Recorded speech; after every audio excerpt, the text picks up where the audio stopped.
আসসালামু আলাইকুম ভাইয়েরা। আমি আজকে তোমাদেরকে করাবো এই যে তোমাদের সেট ফাংশন অধ্যায় আছে না, অধ্যায় নাম্বার 2 সেট ফাংশন। সেট ফাংশনের সেট এবং সেট প্রকাশের পদ্ধতি। এই যে এটা হচ্ছে এটা আমি প্রথম পর্ব নেব, বুঝছো? যেহেতু তোমরা ল্যান্ডিং ভিডিও হলে দেখতে চাও না, তাই আমি এই যে চারটা টপিক দেখতেছো, চারটা টপিকে কিন্তু আমি দুইটা ভাগে ভাগ করব, ঠিক আছে? এটা হচ্ছে দুইটা হচ্ছে আমার প্রথম টপিক, যে প্রথম পর্ব হিসেবে নেব। আর এই দুইটা হচ্ছে দ্বিতীয় পর্ব হিসেবে নেব, ঠিক আছে? দ্বিতীয় পর্ব হিসেবে নেব, যেহেতু আমি এই যে প্রথম পর্ব করাবো, তাই আমি এই দুইটা সেট এবং সেট প্রকাশের পদ্ধতি, এটা কিন্তু আমি তোমাদের পানি পানি করে দেবো। কি বলছি? পানি পানি করে দেবো, 1000% গ্যারান্টি দিয়ে বলতেছি, আমি তোমাদেরকে পানি পানি করে দেবো। তোমাদের কোনো সমস্যা হবে না সেট এবং সেট প্রকাশের পদ্ধতি নিয়ে। বেসিক টু প্রো, আজকের ক্লাসটি হচ্ছে basic to pro. Basic basic to basic to pro, ঠিক আছে? তোমরা কিন্তু আজকে ক্লাস দেখলে কিন্তু তোমাদের একেবারে বেসিক ক্লিয়ার হয়ে যাবে। এই দুটি টপিক নিয়ে কিন্তু বেসিক ক্লিয়ার হয়ে যাবে, ঠিক আছে? তাহলে আমি যদি প্রথমে সেট নিয়ে আলোচনা করি, বুঝছো? প্রথমে যদি আমি সেট নিয়ে আলোচনা করি, সেট সেট বুঝছো? তাহলে আমরা সেট বলতে কি বুঝি বলতো ভাইয়া? আমরা সেট বলতে কি বুঝি আসলে? সেট, যে তোমাদের যে স্কুলের মধ্যে, যে বিদ্যালয়ের মধ্যে তোমরা যে বেঞ্চ গুলো দেখতে পাও না, সে বেঞ্চ গুলো আমি যদি তোমাকে বলি, তুমি আগামীকালকে তোমার স্কুলে গিয়ে তুমি তোমার ক্লাসের মধ্যে কয়টি বেঞ্চ আছে সেটা আমাকে এসে বলবা, ঠিক আছে? তুমি কি তোমার স্কুলে গিয়ে তুমি ক্লাসের মধ্যে বেঞ্চ গুলো গণবা না? এক একটার পর একটা গণবা না? 1 2 3 4 5 এরকম করে গণবা না? অবশ্যই তোমরা গণবা। গণে আবার বলবা না আমার যে স্কুলের মধ্যে বা মাদ্রাসার মধ্যে আমার ক্লাসের মধ্যে 5টি বেঞ্চ ছিল, অথবা 10টি 20টি বেঞ্চ ছিল, বলবো না?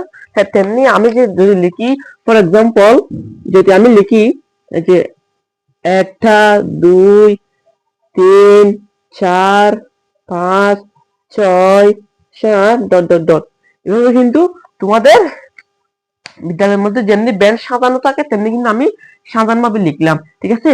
যদি আমি এই সংখ্যাগুলোকে যদি আমি একটি বন্ধনী দ্বারা আবদ্ধ করে দিই, যে সেকেন্ড বন্ধনী দ্বারা যদি আমি আবদ্ধ করে দিই, তাহলে কিন্তু এটা একটি সেট হয়ে যায়, বুঝছো? সেট কি বুঝতে পারছো? যদি এই যে কোনো সংখ্যাকে যদি আমি যদি সেকেন্ড বন্ধনী দ্বারা যদি কি করে দিই, আবদ্ধ করে দিই, তাহলে কিন্তু এটা একটি সেট হয়ে যায়। আর ফর এক্সাম্পল আমি একটা দিচ্ছি, যদি যে তোমাদের কি বই আছে? বাংলা বই আছে, তারপরে গণিত বই আছে, তারপর মনে করো ইংরেজি বই আছে, বুঝছো? আমি এগুলো লিখলাম। আমি যদি এগুলোকে যদি একটি সেকেন্ড বন্ধনী দ্বারা যদি আবদ্ধ করে দিই, তাহলে কিন্তু এটা কি হয়ে যায় বুঝতে পারবে কেউ? এটা একটি সেট হয়ে গেল। তাহলে সেট হতে হলে অবশ্যই আমাদের সেকেন্ড বন্ধনী দেওয়া লাগবে। সেকেন্ড বন্ধনী না দিলে কিন্তু এটা সেট হবে না, বুঝছো? তাহলে সেট কিভাবে থাকতে পারে? এই যে একভাবে থাকতে পারে, একভাবে থাকতে পারে, ঠিক আছে? তাহলে সেট কিন্তু তোমাদের আমি বুঝিয়ে দিলাম। এবার যে আমি তোমাদের বুঝাবো এই যে সেট সেট পদ্ধতিতে, যে সেট কয়টি পদ্ধতিতে বিভক্ত, কয়টি পদ্ধতিতে পদ্ধতিতে বিভক্ত বিভক্ত ঠিক আছে? আমি কিন্তু বলবো সেট কিন্তু দুই পদ্ধতিতে বিভক্ত। সেট দুটি দুটি পদ্ধতিতে বিভক্ত বিভক্ত ঠিক আছে? দুটি পদ্ধতিতে বিভক্ত সেট। তোমার বলবে ভাইয়া দুটি পদ্ধতি কি কি? প্রথম পদ্ধতি হচ্ছে তালিকা পদ্ধতি, তালিকা পদ্ধতি তালিকা পদ্ধতি। দ্বিতীয়টি হচ্ছে সেট গঠন পদ্ধতি, সেট গঠন পদ্ধতি, ঠিক আছে? সেট গঠন তালিকা পদ্ধতি, সেট গঠন পদ্ধতি। সেট কিন্তু এই যে দুইটা পদ্ধতিতে কিন্তু বিভক্ত। তোমরা অনেকে বলবে ভাইয়া আমি কেমনে চিনবো তালিকা পদ্ধতি সেট পদ্ধতি, আমি সেট গঠন পদ্ধতি আমি কেমনে চিনবো ভাইয়া? আমি দেখলে কেমনে চিনবো এটা তালিকা পদ্ধতি, কেমনে চিনবো আমি এটা সেট প্রকাশের পদ্ধতি?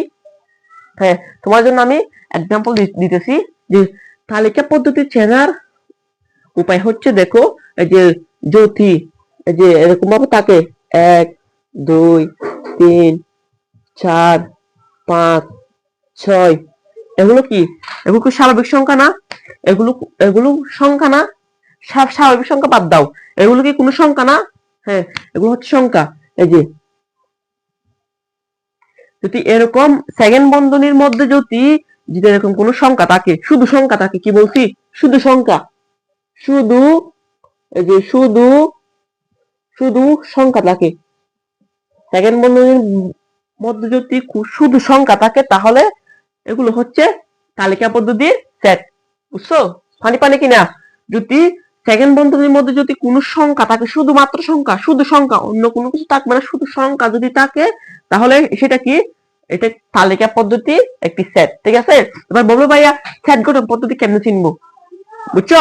সেট গঠন পদ্ধতি চেনার উপায় হচ্ছে, এই যে মনে করো এখানে বাংলা লেখা থাকবে, কি লেখা? বাংলা লেখা, বাংলা লেখা থাকবে। তারপর মনে করো বিভিন্ন, মনে করো এটা থাকবে যে বিলংস টু, এটাকে কি বলে আমরা? বিলংস টু, কি বলে? Belongs to. তোমরা কি এটা দেখছো? Belongs to. আরেকটা হচ্ছে যে গ্রেটার দেন, আরেকটা হচ্ছে লেস দেন। এই চারটা সংখ্যা যদি থাকে, তাহলে সেটা হচ্ছে সেট গঠন পদ্ধতি। তোমরা কি তাহলে বুঝতে পারছো এই যে সেট গঠন পদ্ধতি কেমনে চিনবা? যেমন কি আমি যদি एग्जांपल দিই, এই যে মনে করো x is to x, জোড় সংখ্যা, ঠিক আছে? জোড় সংখ্যা এবং এই যে 5 x, যে less than 5 less than x less than, তারপর কত? মনে করো এটা 9। ঠিক আছে? তাহলে যদি এরকম ভাবে থাকে, কি বলছি? বাংলা লেখা সহ যদি থাকে, বাংলা লেখা তারপর বিলংস টু যদি গ্রেটার দেন লেস দেন থাকে, তাহলে কিন্তু সেটা সেট গঠন পদ্ধতি। আর যদি শুধু সংখ্যা থাকে, সেকেন্ড বন্ধনী দ্বারা আবদ্ধ যদি শুধু সংখ্যা থাকে, সেটা হচ্ছে তালিকা পদ্ধতি। আর সেকেন্ড বন্ধনী দ্বারা আবদ্ধ যদি বাংলা লেখা সহ এই যে belongs to less than greater than থাকে, তাহলে সেটা হচ্ছে সেট গঠন পদ্ধতি। তোমরা এবার কি তালিকা পদ্ধতি এবং সেট গঠন পদ্ধতি চিনতে কি ভুল করবা? অবশ্যই ভুল করবা না, আমি সেভাবে তোমাদেরকে বুঝিয়ে দিয়েছি। তাহলে এবার আসা যাক এই যে, তাহলে এবার 3 নম্বর টপিকে আসা যাক। 3 নম্বর টপিক হচ্ছে তোমাদের আমি যেগুলো পড়াচ্ছি সেগুলো কিন্তু তোমাদের অবশ্যই মাস্ট বি জানতে হবে, না হলে কিন্তু তোমরা চ্যাট ফাংশন অধ্যায়টি পারবে না। আমি বলছি পারবে না মানে পারবে না, অবশ্যই তোমাদের এই যে আমি যে টপিক গুলো করাবো আজকে, যে সবকিছু কিন্তু তোমাদের জানতে হবে। এটা কিন্তু অঙ্কের মূল বিষয়। ঠিক আছে? তোমরা যদি বেসিক না জানো, তাহলে কিন্তু তোমরা অঙ্কই পারবে না, কোনো অঙ্কই পারবে না যদি বেসিক না জানো। ঠিক আছে? তাহলে 3 নম্বর টপিকটা হচ্ছে, মনে করো এই যে তোমরা বলবা, তোমরা অনেকেই বলবা ভাইয়া আমি তো যে গ্রেটার দেন লেস দেন গুলো চিনি না, আমি ডান দিকে মুখ করে থাকলে এবং বাম দিকে মুখ করে থাকলে এগুলো কি হবে আমি ঠিক বুঝি না। বুঝতে হবে না তোমাকে, আমি বুঝাবো তোমাকে। ঠিক আছে? তাহলে যদি যে চিহ্ন, যদি এই চিহ্নটা যদি সামনের দিকে মুখ করে থাকে, মনে করো যেদিকে মুখ করে থাকবে এই চিহ্নটা যেদিকে মুখ করে থাকবে, এই চিহ্নটা যেদিকে মুখ করে থাকবে, যেদিকে মানে মুখ করে থাকবে সেদিকে হচ্ছে কি? বড়। দেখো এই চিহ্নটা কোন দিকে মুখ করা আছে? এদিকে ডান দিকে মুখ করা আছে না? যেদিকে মুখ করে থাকবে সেটা হচ্ছে কি? বড়। বড়। ঠিক আছে? আর এই চিহ্নটা কোন দিকে মুখ করা আছে? এই যে এদিকে মুখ করা আছে না? তাহলে এটাও কি? বড়। মানে যেদিকে মুখ করে থাকবে, যেদিকে মুখ করে থাকবে সেদিকে হচ্ছে বড়। এবং যে পাশে যে দেখো ছোট করে আছে না, এটা একটা কোণ না? এটা একটা কোণ না? ঠিক আছে? বুঝছো? তাহলে এটা যে মুখটা ছোট হয়ে আসছে না, এখানে মুখটা ছোট না, তাহলে এটা কি? ছোট। এটা হচ্ছে ছোট, যে মুখটা হচ্ছে এটাও কি? ছোট। তাহলে যেদিকে কোণা থাকবে সেদিকে হচ্ছে ছোট, এবং যেদিকে বড় মুখ করা থাকবে সেদিকে হচ্ছে বড়। ঠিক আছে? এটা তো দেখো যেদিকে বড় করা সেদিকে মুখ করা আছে সেদিকে হচ্ছে বড়, এবং যেদিকে যে কোণা আছে না, কোণা দিকে কিন্তু সবসময় ছোট হয়। দেখছো এখানে ছোট। তাহলে যদি আমি যদি তোমাদের যদি एग्जांपल দিই, মনে করো 3 less than x less than কত? মনে করো 6। ঠিক আছে? মনে করো এটা ফর एग्जांपल আমি এটা দিলাম, যে এবার এবার তোমরা কি বলবে? তোমরা এবার বলো তো বড় কোন দিকে? এই যে যেহেতু এটা মুখ করা আছে সামনের দিকে, এদিকে মুখ করা, যেদিকে মুখ করা থাকবে, যেদিকে মুখ করা থাকবে সেদিকে হচ্ছে কি বড়। তাহলে 3 এর চেয়ে যে এটা এদিকে মুখ করা আছে না x এর দিকে, তাহলে এখানে কি বোঝাচ্ছে আমাদের? 3 এর চেয়ে মানে 3 অপেক্ষা x কিন্তু বড় না? বড়। যেহেতু এদিকে মুখ করা আছে তাহলে এটা বড়, ঠিক আছে। আর যেহেতু যে কোণাটা কোন দিকে আছে? 3 এর দিকে আছে, তাহলে x অপেক্ষা 3 ছোট না? ছোট। তাহলে আবার দেখো এখানে এই যে এই চিহ্নটা, আবার দেখো এই যে x এর দিকে কিন্তু কি করা আছে? কোণা কোণা করা আছে, দেখছো? তাই এটা হচ্ছে কি ছোট। এই যে দেখছো না ছোট? যেদিকে কোণা করা থাকবে সেদিকে কি ছোট। তাহলে যেদিকে মুখ করা থাকবে সেদিকে কি বড়। যে যেদিকে মুখ করা থাকবে সেদিকে কিন্তু কি বড়। তাহলে এখানে 6 বড় না, x ছোট না, ঠিক আছে। তাহলে 3 অপেক্ষা x বড় এবং 6 অপেক্ষা x ছোট। আমাদেরকে এটা এটা প্রকাশ করতেছ না? মনে করো যে আমাকে, তাহলে আমাদেরকে এখান থেকে নিতে হবে কি 3 অপেক্ষা x এর মান, আমরা যে x এর মানগুলো নেব সেটা 3 অপেক্ষা বড় হবে, ঠিক আছে। 3 অপেক্ষা বড়, আমাদেরকে কিন্তু বড় নাই 3 সহ নিতে বলছে, 3 অপেক্ষা বড়, 3 থেকে এর উপর নিতে। তাহলে 3 এর উপরে কি আছে? 3 এর পর কি 4 না? 4 এর পর কি 5, ঠিক আছে। 5 এর পরে কি 6। তাহলে আমাকে বলছে কি যে x এর মান যেদিকে, মানে মনে করো 6 থেকে ছোট নিতে বলছে। কি বলছে? এই যে বড় আছে 6 বড় আছে, 6 থেকে ছোট নিতে বলছে। বলছে কি না? বলছে, অবশ্যই বলছে। তাহলে আমাদের এই যে আনসার হবে এতটুকু, বুঝছো? এতটুকু। আর যদি আমি ফর এক্সাম্পল আর একটা দিলে, মনে করো 12 less than x less than মনে করো 14, ঠিক আছে। তাহলে এবার আমাদের এখানে কি বলছে? এটাও কিন্তু সেম না? এই যে এক্স এর মান 12 থেকে বড় নিতে বলছে, বড়।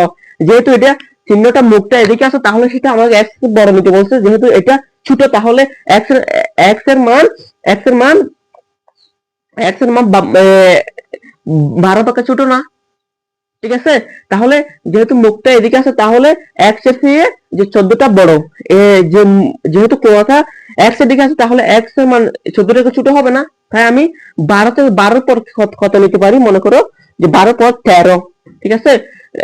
এরপর কি 14, ঠিক আছে। আমরা নিতে পারবো না, যেহেতু এখানে 12 থেকে বড় নিতে বলছে, 14 থেকে ছোট নিতে বলছে, বুঝছো? 12 থেকে বড় নিতে বলছে, 14 কে ছোট নিতে বলছে। যেহেতু এক্স এর দিকে মুখটা, এক্স এর দিকে যে মুখটা আছে সেই মুখটা হচ্ছে কি বড়। এক্স, আবার এক্স এর দিকে যে মুখটা এই পাশে আছে সেটা হচ্ছে কি ছোট। তাহলে আমাদেরকে বলছে এক্স এর মান 12 থেকে বড় নিতে, 14 থেকে ছোট নিতে। তোমরা এটা কি বুঝতে পারছো? তাহলে 12 থেকে বড় হচ্ছে 13, 14 থেকে ছোট হচ্ছে কত? 13, বুঝছো? এবার বললো ভাইয়া তাহলে যদি যে এখানে সমান থাকে, যদি নিচে এখানে নিচে সমান থাকে, একটা দাগ থাকে, তাহলে আমরা কি করবো? তাহলে আমাদেরকে দাগ দিছে মানে, তাহলে আমাদেরকে অবশ্যই এই যে 6 সহ নিতে হবে, 6 সহ নিতে হবে। আবার যদি এটা নিচে থাকতো তাহলে আমাদেরকে অবশ্যই 3 সহ নিতে হতো, ঠিক আছে। যদি এখানে থাকতো তাহলে আমাদেরকে অবশ্যই 12 সহ নিতে হতো দাগটা। যদি এখানে যেহেতু নাই, আমি এটা নিলাম না। যদি এখানে থাকে তাহলে আমাদেরকে অবশ্যই এই যে 14 সহ নিতে হবে। তোমরা এটা কি বুঝতে পারছো? পানি পানি হয়ে গেছে? এই গ্রেটার দ্যান লেস দেন, এটা নিয়ে কি তোমাদের পানি পানি হয়ে গেছে? এটা কি কোনো সমস্যা আছে? আশা করি নাই। তাহলে আমি এবার তোমাদের যে পরবর্তী টপিকে চলে যাচ্ছি। 4 নম্বর টপিক হচ্ছে, মনে করো যে জোড় সংখ্যা। জোড় সংখ্যা। এবার বলবো তোমরা, ভাইয়া আমরা কি জোড় সংখ্যা জানি না? জানি না? আমরা যে ক্লাস 2 থেকে 1 থেকে এই যে জোড় সংখ্যা বিজোড় সংখ্যা এগুলো পড়ে আসতেছি, আমরা কি জানি না? আমাদেরকে আবার এখানে জোড় সংখ্যা শেখাচ্ছেন। হ্যাঁ, তোমরা জানলেও এখানে আবার জানতে হবে, অবশ্যই জানতে হবে। তাহলে জোড় সংখ্যা কোনগুলো? এই যে মানে 2, 4, 6, 8, তারপর মনে করো সরি এই যে 10, 12, 14 ডট ডট ডট, ঠিক আছে। তাহলে আরেকটা হচ্ছে কি বিজোড় সংখ্যা। বিজোড় সংখ্যা, বিজোড় সংখ্যা, ঠিক আছে। বিজোড় সংখ্যা কি? মানে এক থেকে শুরু, 1, 3, 5, তারপরে 7, 9, 11, 13 ডট ডট ডট সামনে যে সবগুলো আসবে তাহলে আমরা জোড় সংখ্যা চিনি, বিজোড় সংখ্যা চিনি।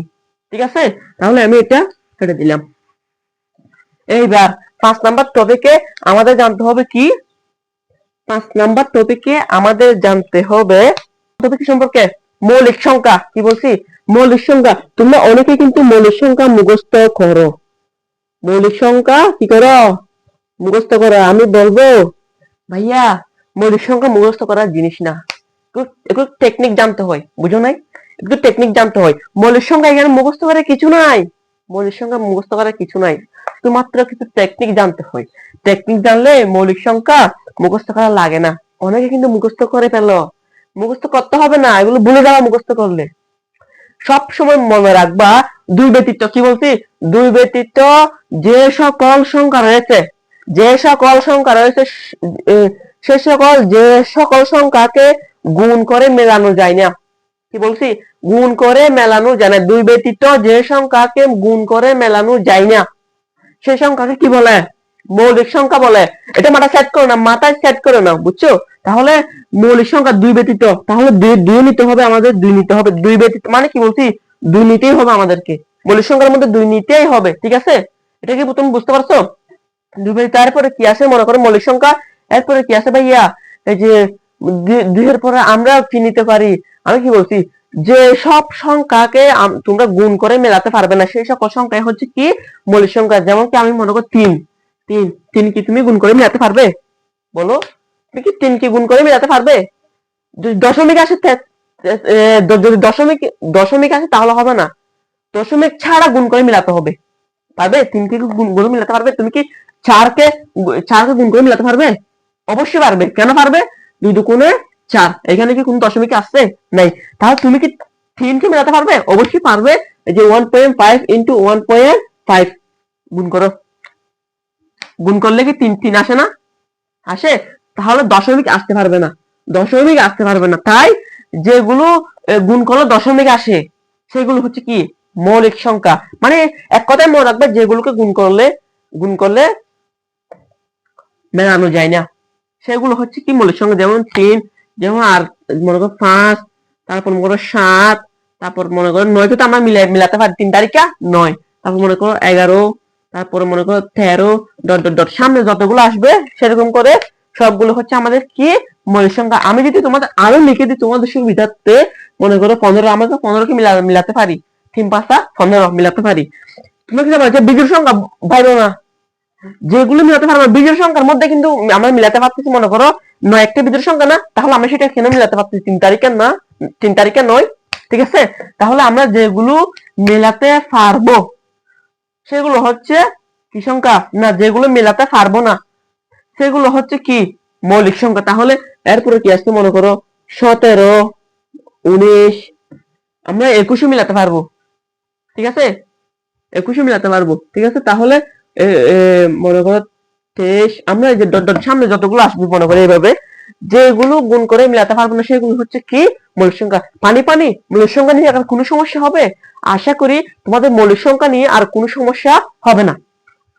তাহলে আমি এবার পরবর্তী টপিকে চলে যাচ্ছি। এবার আমি তোমাদের পরবর্তী টপিকে চলে যাচ্ছি। পরবর্তী টপিক হচ্ছে 6 নাম্বার টপিক। 6 নাম্বার টপিক হচ্ছে মনে করো স্বাভাবিক সংখ্যা। স্বাভাবিক সংখ্যা, স্বাভাবিক সংখ্যা। এগুলো কিন্তু তোমাদের মাস্ট বি লাগবে, এগুলো না জানলে কিন্তু তোমাদের কি অঙ্ক করা হবে না, সেট ফাংশনে অঙ্ক করা হবে না। স্বাভাবিক সংখ্যা, স্বাভাবিক সংখ্যাকে আমরা কি দিয়ে প্রকাশ করি? n দ্বারা প্রকাশ করি। কি দিয়ে প্রকাশ করি? n দ্বারা প্রকাশ করি। এটা হচ্ছে কি বলো ভাইয়া? আমরা n দ্বারা প্রকাশ করি স্বাভাবিক সংখ্যা। এই যে নাম্বার আছে না, নাম্বার, এই যে নাম্বার, নাম্বার যে আমাদের ফোন নাম্বার আছে না, নাম্বার, নাম্বার গুলো কি থাকে? এখানে থাকে না 01801018158720, 818155578720, তারপর 017601981, তারপরে 44 মনে করো 44, এরকম থাকে না? এগুলো কি নাম্বার, নাম্বারের এন। এই যে নাম্বারের এন, ঠিক আছে, মনে করো নাম্বারের কি, নাম্বারের এন। তাহলে নাম্বারের এন আমরা আইন দিয়ে আমরা প্রকাশ করতেছি। মনে করো এটা নাম্বার, যে মনে করো এই যে নাম্বারের মধ্যে কি কোনো ইয়ে আছে? এগুলো সবকিছু স্বাভাবিক সংখ্যা না? এগুলো সবগুলো স্বাভাবিক সংখ্যা না? হ্যাঁ, বুঝছো? তাহলে তাহলে আমরা স্বাভাবিক সংখ্যা কি দ্বারা প্রকাশ করি? n দ্বারা প্রকাশ করি। মনে করো স্বাভাবিক সংখ্যা কোনগুলো? 1 2 3 4 5 6 7 8 ডট ডট ডট যত থাকবে, মনে করো যত থাকবে এরপর যত যাবে সবগুলো কি স্বাভাবিক সংখ্যা। 1 থেকে যদি 1 কোটি পর্যন্ত আমি গুনি, 1 কোটি সবগুলো কিন্তু কি স্বাভাবিক সংখ্যা। স্বাভাবিক সংখ্যা কি দ্বারা প্রকাশ করা হয়? n দ্বারা প্রকাশ করা হয়। ঠিক আছে, এবার হচ্ছে 7 নাম্বার টপিকে পূর্ণ সংখ্যা। কি পূর্ণ সংখ্যা? পূর্ণ সংখ্যা, পূর্ণ সংখ্যা। ভাই আমরা পূর্ণ সংখ্যা আমরা কেমনে চিনবো? পূর্ণ সংখ্যাকে কি দ্বারা প্রকাশ করা হয়? পূর্ণ সংখ্যাকে কিন্তু z দ্বারা প্রকাশ করা হয়। এটা কিন্তু নিয়ম যে n দ্বারা প্রকাশ করবে, z দ্বারা প্রকাশ করবে, এটা কিন্তু নিয়ম। এটা কিন্তু আমাদেরকে বইয়ে বলে দিছে, আমরা কিন্তু বইয়ের বাইরে যেতে পারবো না। ঠিক আছে, তাহলে পূর্ণ সংখ্যা কোনগুলো? শূন্য সহ। পূর্ণ সংখ্যা হচ্ছে মাথা ছেদ করো না, আমি যা বলবো তা। শূন্য সহ সকল ধনাত্মক সংখ্যা ও সকল ঋণাত্মক সংখ্যাকেই পূর্ণ সংখ্যা বলে। পারবো না? তাহলে শূন্য সহ সকল ধনাত্মক এবং ঋণাত্মক সংখ্যা কি বলে? পূর্ণ সংখ্যা বলে। মনে করো আমি শূন্য শূন্য নিলাম, ধনাত্মক। ধনাত্মক মানে কি? প্লাস না? ঋণাত্মক মানে কি? মাইনাস না? বুঝো নাই যে ধনাত্মক? তাহলে শূন্য সহ সকল ধনাত্মক এবং সকল ঋণাত্মক সংখ্যা কি বলে? পূর্ণ সংখ্যা বলে। তাহলে ধনাত্মক, মনে করো এই যে প্লাস 1, আমাদের কিন্তু 1 প্লাসটা দিতে হয় না, বুঝছো? প্লাসটা দিতে হয় না। ঠিক আছে, শূন্য সহ শূন্যর ক্রম 1 2 3 4 5 ডট ডট ডট। এবার আমি কি বলছি? শূন্য সহ সকল ধনাত্মক, আমি ধনাত্মক লিখছি না? এবং ঋণাত্মক। ঋণাত্মক মনে করো আমি যে লিখি -1, মনে করো -1, তারপরে -2, -3, -4 ডট ডট ডট। এইভাবে কিন্তু এই যে শূন্য সহ সকল ধনাত্মক এবং ঋণাত্মক সংখ্যাকে কি বলে? পূর্ণ সংখ্যা বলে। পানি পানি ক্লিয়ার কিনা? এগুলো ক্লিয়ার কিনা?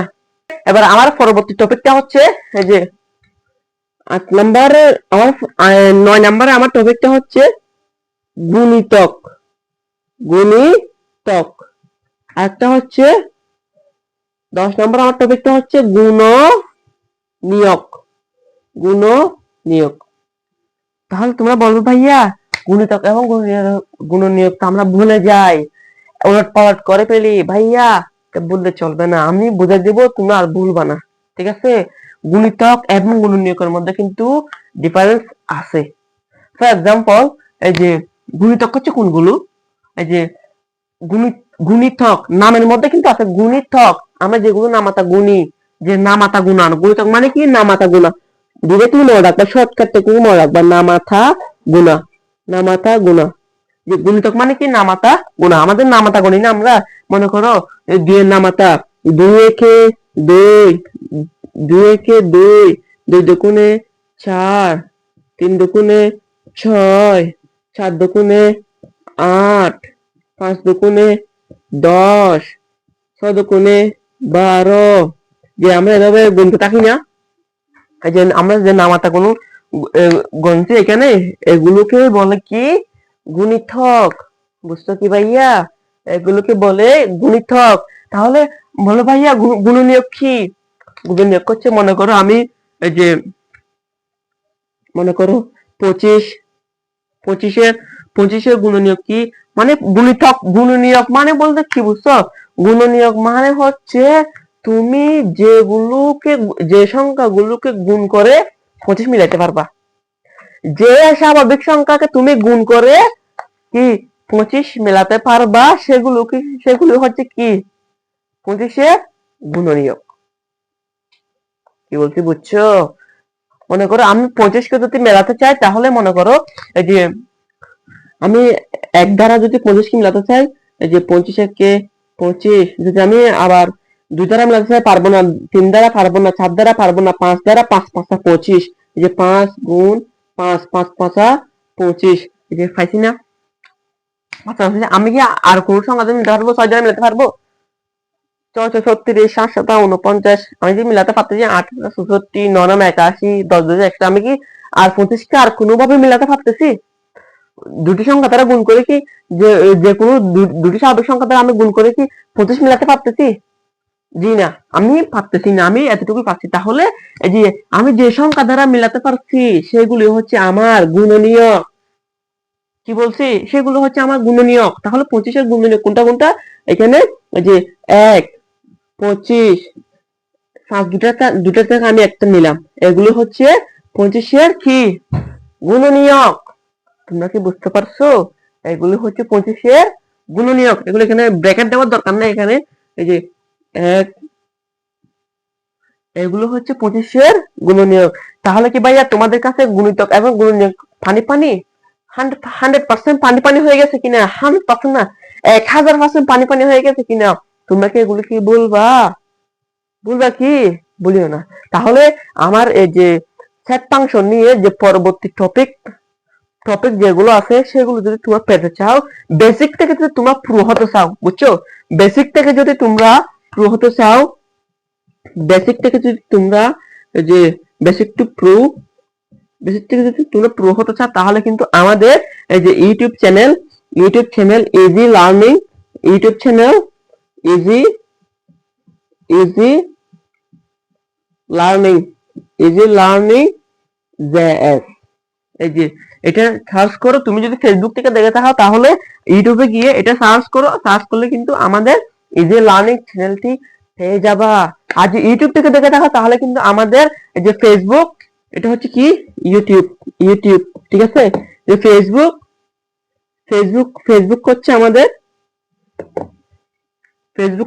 কি এই যে ইজি লার্নিং বলে সার্চ দিবা, ইজি লার্নিং এখানে কিন্তু ফেসবুক এবং ইউটিউবে কিন্তু অনেক অনেক চ্যানেল আছে। তোমাদের কিন্তু একটু কষ্ট করে খুঁজতে হবে ভাইয়া, খুঁজে কিন্তু নিতে হবে, বুঝছো?